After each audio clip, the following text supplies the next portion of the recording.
Welcome back friends. जैसे कि मैं आपको जो है ना एक्टिव और पैसिव का लेक्चर जो था वो इस वीडियो में आप एक्टिव और पैसिव का लेक्चर देख लें। इसमें मैंने जो है ना बहुत सिंपल करके आपको बताया है कि कैसे जो है ना हम एक्टिव सेंटेंस जो होंगे उसको पैसिव करेंगे। तो आज जो हम पढ़ेंगे present simple tense. Present simple tense जो है ना मैं आपको पहले ही पढ़ा चुका हूँ एक्टिव। तो आज उसके जो है ना प्रेजेंट सिंपल टेंस को हम पैसिव कैसे करेंगे, तो आइए पढ़ते हैं। जैसे कि मैंने आपको बताया है कि किसी भी टेंसेस को पढ़ने के लिए हमें उसकी स्ट्रक्चर्स पता होनी चाहिए। तो active structures, present simple tense की एक्टिव स्ट्रक्चर कौन सी है? उसमें सबसे पहले सब्जेक्ट आता है और उसमें जो है ना वर्ब का फर्स्ट फॉर्म आता है। वर्ब का फर्स्ट फॉर्म ऑफ वर्ब, ठीक है ना, वर्ब का फर्स्ट फॉर्म जिसे बेस फॉर्म या प्रेजेंट फॉर्म कहते हैं।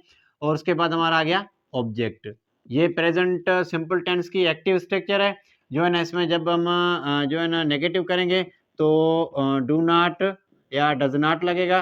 मैं आपको पहले बता चुका हूँ, आप जो है ना मेरी इस वीडियो में देख सकते हैं। मैंने जो है ना इसकी लिंक जो है ना मैं डिस्क्रिप्शन में आपको दे दूंगा।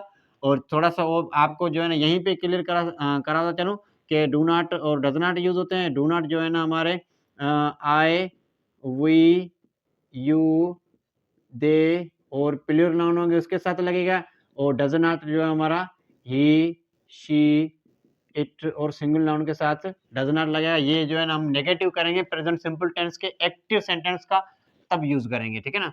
तो अब चलिए पढ़ते हैं इसका पैसिव सेंटेंस। पैसिव स्ट्रक्चर बनाएंगे। सेंटेंस जो है ना उसको ट्रांसलेट पैसिव करने से पहले हम उसकी जो है ना स्ट्रक्चर्स बनाएंगे। तो प्रेजेंट सिंपल टेंस की पैसिव स्ट्रक्चर बनाने के लिए सबसे पहले मैंने आपको बताया है कि एक्टिव सेंटेंस का जो ऑब्जेक्ट होगा उसको लेकर आएंगे हम पैसिव का सब्जेक्ट बना लेंगे। सही है। यहाँ पे जो ऑब्जेक्ट होगा उसको हम लेकर आएंगे पैसिव का जो है ना सब्जेक्ट बना लेंगे। उसके बाद इसके हेल्पिंग वर्ब यूज होंगे। इसके हेल्पिंग वर्ब 3 है, इज, एम, आर, ठीक है ना। और जैसे कि मैंने आपको पिछली वाली वीडियो में बताया है कि पैसिव सेंटेंस जो भी होंगे उसमें हमारा third form of verb use होता है, जिसे हम पास्ट पार्टिसिपल कहते हैं। थर्ड फॉर्म वर्ब यूज होगा। उसके बाद जो हम करेंगे इसमें यूज होगा बाय। मैंने आपको पिछली वीडियो में बताया था कि मैं आगे आपको बताऊंगा जैसे हम टेंसेस पढ़ेंगे कि बाय जो है हमारा एक प्रीपोजिशन है वो कहाँ पे यूज होगा। वो हमारा यूज होगा थर्ड फॉर्म ऑफ वर्ब के बाद और ऑब्जेक्ट के पहले। अब ऑब्जेक्ट यहाँ से जो यहाँ पे कहाँ से लेकर आएंगे, तो ये जो हमारा सब्जेक्ट है, एक्टिव सेंटेंस का जो सब्जेक्ट है वो रिप्लेस होकर आ जाएगा, यहाँ पे ऑब्जेक्ट बन जाएगा, ठीक है ना। तो ये थी हमारी जो है ना प्रेजेंट सिंपल टेंस की एक्टिव स्ट्रक्चर। उसको जो है ना हम पैसिव करेंगे तो ये स्ट्रक्चर्स बनाएंगे, ठीक है ना। अब देखिए मैं आपको नेक्स्ट वीडियो में बता चुका हूँ, मीन्स जो प्रीवियस वीडियो थी उसमें बता चुका हूँ कि हेल्पिंग वर्ब जो होंगे हमारे इज, एम, आर, उसके यूजेज। इज जो होगा हमारा वो किस सब्जेक्ट्स के साथ यूज होगा। आई जो है हमारा वो कौन से सब्जेक्ट होंगे जिसके साथ यूज होगा। और आर जो है हमारे कौन से सब्जेक्ट होंगे जिसके साथ यूज होगा। तो चलिए ही जो है ना इज जो है हमारा वो यूज होगा ही, शी, इट और किसी सिंगुलर नाउन के साथ हमारा जो है ना इज यूज होगा।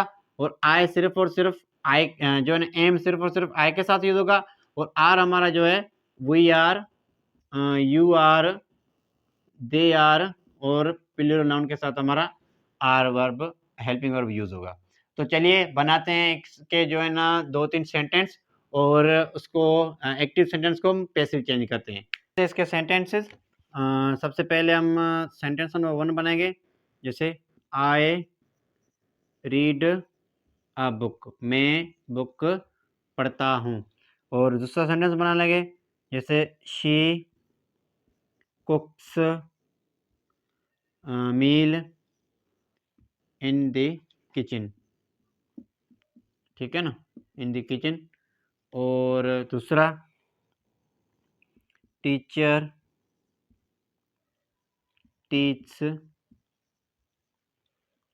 अस, टीचर टीचर्स। तो चलिए अब जो है ना इसके सब्जेक्ट्स जो होंगे उसको हम ऑब्जेक्ट को किस तरह से रिप्लेस करेंगे, ऑब्जेक्ट होंगे उसको सब्जेक्ट में किस तरह से रिप्लेस करेंगे। तो इनको रिप्लेस करने से पहले हमें सब पता होना चाहिए कि सब्जेक्ट कौन सा है सेंटेंस में, वर्ब कौन सा है और ऑब्जेक्ट कौन सा है। तो किसी भी सेंटेंस में अगर कोई एक्टिविटी परफॉर्म कर रहा हो तो वो हो गया हमारा सब्जेक्ट। किसी भी सेंटेंस में कोई एक्टिविटी की जा रही हो तो वो एक्टिविटी जो है ना वो हमारी हो गई जो है ना वर्ब। और उस एक्टिविटी का असर किस पे हो रहा है, उस एक्टिविटी का असर किस पे हो रहा है, जिस पे असर हो रहा होगा ना, तो वो हमारा हो गया ऑब्जेक्ट। तो जैसे कि आई जो है ना इस सेंटेंस में काम करने वाला मीन्स एक्टिविटी परफॉर्म कर रहा है वो आई है, तो आई हमारा हो गया सब्जेक्ट। और एक्टिविटी कौन सी कर रहा है, रीड मीन्स पढ़ने की एक्टिविटी कर रहा है, तो ये हो गया हमारा वर्ब। अच्छा, पढ़ने का काम किस पे हो रहा है, एक्टिविटी का असर किस पे हो रहा है, बुक पे हो रहा है, तो बुक हमारा हो गया ऑब्जेक्ट। That's clear. शी जो है ना हमारा एक्टिविटी परफॉर्म कर रही है, तो शी हमारा हो गया यहाँ पे सब्जेक्ट। काम कौन सी कर रही है मीन्स एक्टिविटी कौन सी कर रही है, कुक का, तो कुक हमारा हो गया वर्ब। और जो है ना किस पे हो रहा है, कुक का काम किस पे हो रहा है, मील पे, मील हमारा हो गया ऑब्जेक्ट। जैसे कि मैंने आपको बताया कि दो किस्म के एक सेंटेंस में ऑब्जेक्ट आ सकते हैं, एक होता है डायरेक्ट ऑब्जेक्ट, एक होता है इनडायरेक्ट ऑब्जेक्ट। तो जो है ना वर्ब को देखेंगे, वर्ब जो है ना हमारा कुक के काम जो हो रहा है वो किस पे हो रहा है, मील पे हो रहा है, तो मील हमारा हो गया डायरेक्ट ऑब्जेक्ट। और इन द किचन हमारा क्या हो गया, इनडायरेक्ट ऑब्जेक्ट। ये मैंने आपको एक्टिव और पैसिव के लेक्चर में बता दिया है।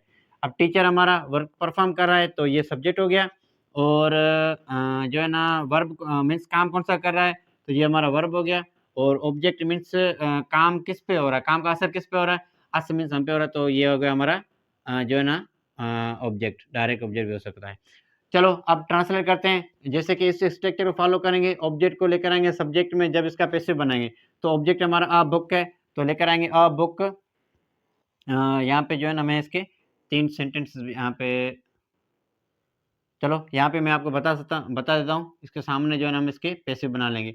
अ बुक जो है ना हमारा जो है ना उसको लेकर आएंगे, सब्जेक्ट बना लेंगे, जैसे कि अ बुक, ठीक है ना। उसके बाद helping verb, book singular noun तो इज लगेगा, अ बुक इज। रीड का third form read, a book is read by. I जो होगा मैं आपको बता चुका हूँ कि प्रोनाउन चेंज होंगे, आई चेंज होगा मी में।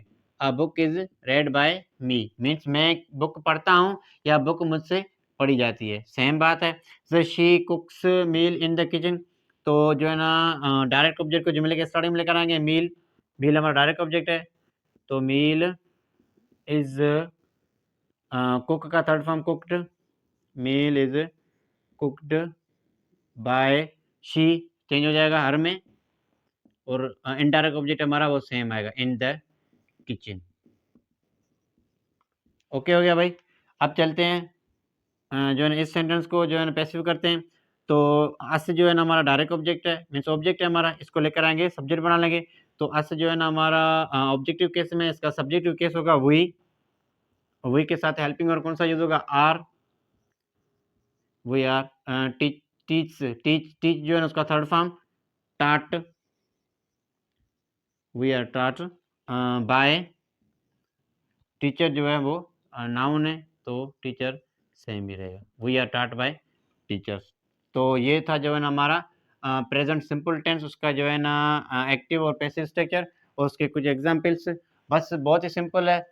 स्ट्रक्चर्स को देखें आप, स्ट्रक्चर जो है ना हमारी एक्टिव स्ट्रक्चर है उसको देखें, उसमें हमने पैसिव स्ट्रक्चर बनाई है और हेल्पिंग वर्ब यूज़ किए हैं, हेल्पिंग वर्ब को अच्छी तरह से यूज़ करें। सेंटेंस को देखें, उसमें सब्जेक्ट वर्ब ऑब्जेक्ट को आइडेंटिफाई करें। और जो है ना स्टेटमेंट को आप देखें, स्टेटमेंट कौन सी है मीन्स स्ट्रक्चर कौन सी है, स्ट्रक्चर के अकॉर्डिंग आप जो है ना उस सब्जेक्ट वर्ब और ऑब्जेक्ट को पुटअप करें, आपके जो है ना एक्टिव पैसिव बहुत ही सिंपल हो जाएंगे।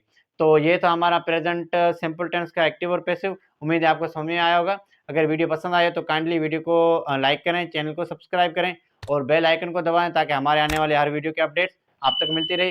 तो चलिए करते हैं अलविदा, मिलते हैं नेक्स्ट वीडियो में। तब तक अपना ध्यान रखिएगा और देखते रहिए GR grammar academy. Thank you.